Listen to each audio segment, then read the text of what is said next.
오수근의 한중일 타임즈.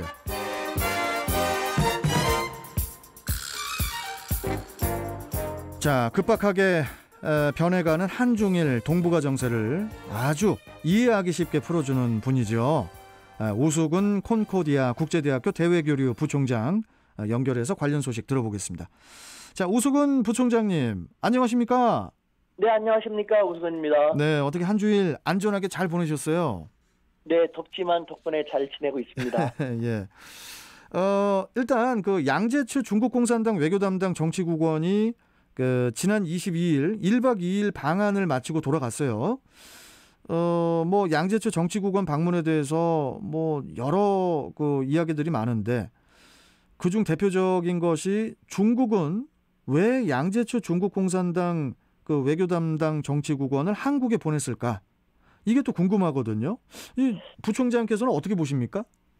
네, 그 핵심을 잘 찝어야 되는데 네. 지금부터 제가 말씀드리는 것은 중국 그 관련 당국, 핵심 당국자들과의 직접 커뮤니케이션 속에서 파악한 것을 전달해 드리도록 하겠습니다. 예. 네, 그 우리는 그 양재츠 중국 공산당 정치국원의 위상을 주목할 필요가 있는데요. 예. 먼저 그는 명실상부 중국 외교의 최고 책임자입니다. 최고 책임자요. 네, 우리에게 익숙한 중국의 왕이 외교장관인 왕이보다도 위에 있는 부총리급인데요. 아, 왕이 그분보다 외교부장. 더 위에 계신 분이에요?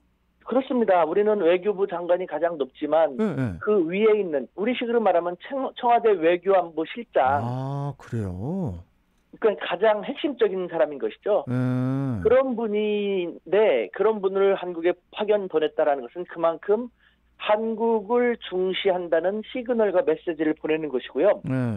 두 번째, 그를 전격 보냈다라는 것. 참고로 양재츠 위원은 코로나19 이후에 외국에 거의 나가질 않았는데 그러니까요. 이번에 전격 한국에 왔다라는 것은 한중 양국의 여건이 맞으면 그만큼 시진핑 주석의 방안을 신속하게 진행하겠다라는 의지를 한국에 보여주려고 하는 것입니다. 즉 최고 책임자가 와가지고 직접 보면서 판단을 하고 이건 저렇고 이건 이렇고 그 자리에서 판단할 건 판단하면서 좀 시간이 걸릴 수 있는 절차를 최대한 줄여보겠다라는 것이죠. 네. 되게 그 무게감이 상당한 그런 그 방안인 것 같은데 그러면은 이 중국이 이렇게 영향력 있는 인사를 보냈다는 것은 정확하게 따지면 한국이 뭔가를 바래서입니까? 뭐 미중 대립 국면에서 중국을 지지해달라 뭐 이런 얘기인가요? 네, 그 한국에 당연히 뭔가를 크게 바라고 있기 때문에 외교에는 공짜가 없습니다. 온 것이고요. 하지만 중국을 지지해달라, 명시적으로 지지해달라는 것은 그렇지만도 않습니다. 무슨 말이냐면요. 그 미중 패권 대립 격화 과정에서 중국은 한국이 너무 미국 쪽으로 의존해 가는 것에 대해서 마뜩치 않게 생각합니다. 네, 그런 측면에서는 중국을 지지해달라고 뭐 원한다고 할 수도 있겠지만 사실은 이와 관련해서 중국은 이렇게 얘기합니다. 외교에서 상대방이 취할 수 없는 것을 계속 요구하는 것은 하책 중에 하책이다라는 것이죠.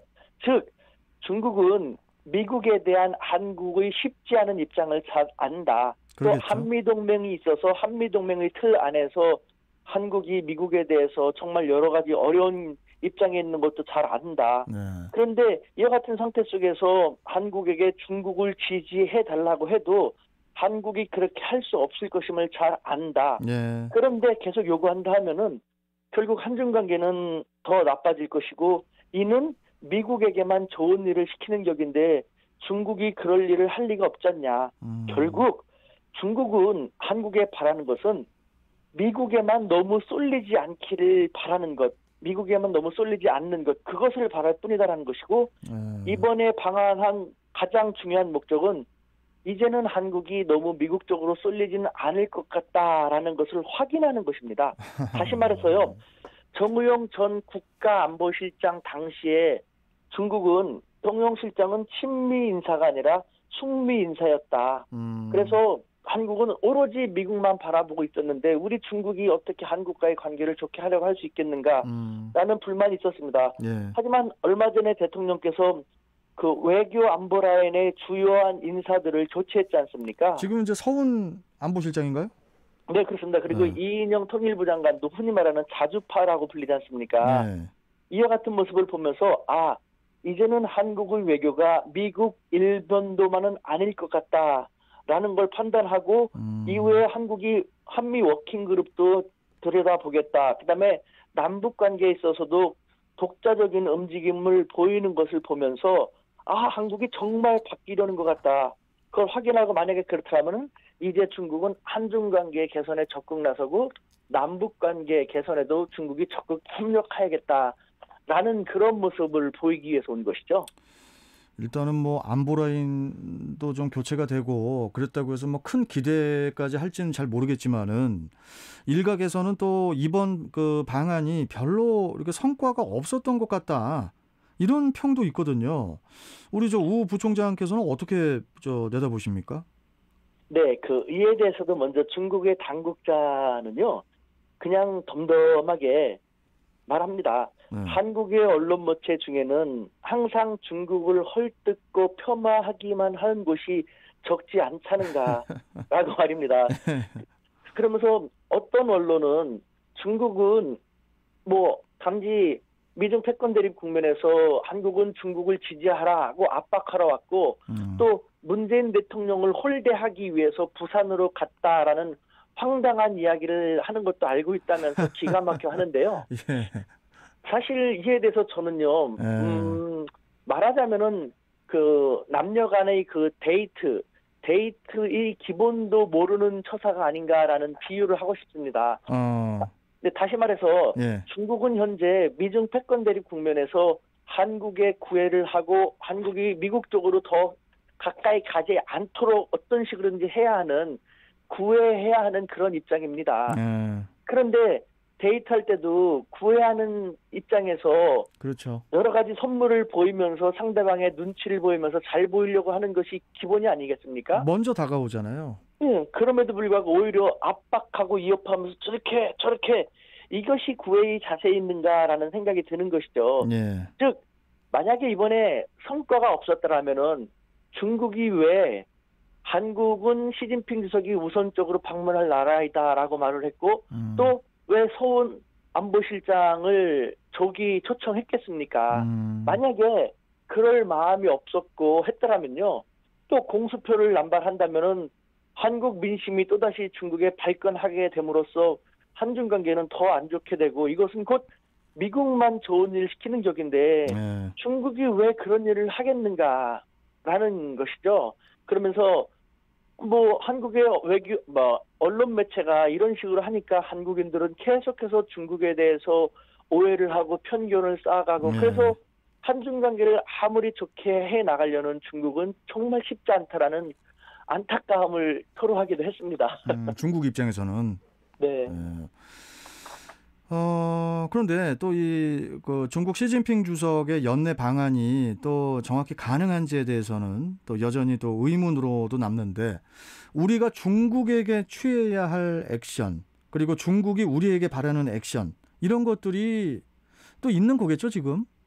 네, 그렇습니다. 어렵지 않습니다. 그러니까 항상 역지사지 상대방의 입장에 서보면 알 수 있는데요. 네. 중국은 우리에게 계속 말씀드리지만 미국으로만 너무 가지 않고 자기들도 좀 봐달라, 자기와의 관계도 좀 강화하자라는 구애의 자세에 놓여있지 않습니까? 미중 패권 대립이 격화되면 될수록 그러한 자세를 더 많이 보이는데 이 속에서 우리가 하는 것은요. 대한민국, 중견강국 대한민국의 외교를 하는 것입니다. 다시 말씀드리면은 이제는 어느 특정 한 국가에 과도하게 의존하지 않고 경우에 따라서는 왼쪽으로 더 갈 수도 있고 오른쪽으로 더 갈 수도 있고 아니면은 가운데 길을 갈 수도 있는 주체적인 우리 대한민국의 외교를 하면 되는 것인데요. 실제로 한번 보십시오. 이제는 우리가 어떤 한 곳을 선택하거나 어떤 한 곳에 전적으로 의존하는 그런 시대는 아니지 않습니까? 미국도 중국도 우리가 그쪽을 선택한다고 해서 과거처럼 우리를 완전히 보호해 줄 만한 여력이 없습니다. 미국 보십시오. 미국이 과거와 같지 않으니까 미국 국익 우선을 외치면서 온통 안타까운 민낯을 내보이고 있지 않습니까? 예, 예. 그렇게 된 미국에 어떻게 우리의 국가 안보를 온전히 맡길 수 있겠습니까? 마침 제가 어제 저녁에 일본 대사관에 한 일본인 외교관과 저녁을 했는데요. 예, 예. 일본은 너무 지금 무리한 외교를 하고 있다. 미국이 힘들어서 저렇게 되고 있는데 아직도 어떻게 미국으로만 안보를 의존하려고 하고 있냐 했더니 일본 내에서도 지금 그 우려의 소리가 점점 높아지고 있다 라면서 제 말에 공감을 했던데요. 따라서 지완 지투가 격렬하게 대립하는 이 미증유, 여태까지 경험해보지 못했던 미증유의 시기에 있기 때문에 시기가 되었기 때문에 우리는 그에 맞게 경험하지 못했지만 새로운 그 길을 가야 하는데도 불구하고 예를 들면은 이제 제가 결혼을 했고 아이도 생겼는데 이런 경험이 없었다. 불안하다, 두렵다 해가지고 부모님 밑으로 찾아가서 부모님 밑으로 계속 들어가려고만 한다라는 것 얼마나 바람직한 모습일까요? 이제는 네 바람직하지 않는 모습이죠, 그게. 그렇죠. 중견간국 대한민국이 되었고 이제는 소한민국, 약소국 소한민국의 외교가 아니라 여태까지 경험하지 못했던 새로운 길을 가야 되는 그런 상태이니만큼 담대하게 국민들과 이 상황을 그대로 다 공유하면서 우리의 길을 가는 것, 그것이 우리가 해야 할 것이고 중국은 바로 이처럼 한국이 한 국가에만 쏠리지 않고 자신의 길을 가기만 해도 좋겠다. 중국을 지지하지 않더라도 자신의 길을 가기만 하면 좋겠다라는 그런 모습을 보이는 것이죠. 알겠습니다. 참 이거 참 미국 대선이 코앞인데 참 이거 미중 대립은 또 어떤 양상으로 또 흘러갈지 이것도 참 잘 살펴봐야 할 것 같습니다. 자, 오늘 말씀 잘 들었고요. 우리 부총장님 또 다음 주에 또 뵙도록 하겠습니다. 고맙습니다. 네, 감사합니다. 네, 자 우숙은 콩코디아 국제대학교 대외교류 부총장과 함께 이야기 나눠봤고요.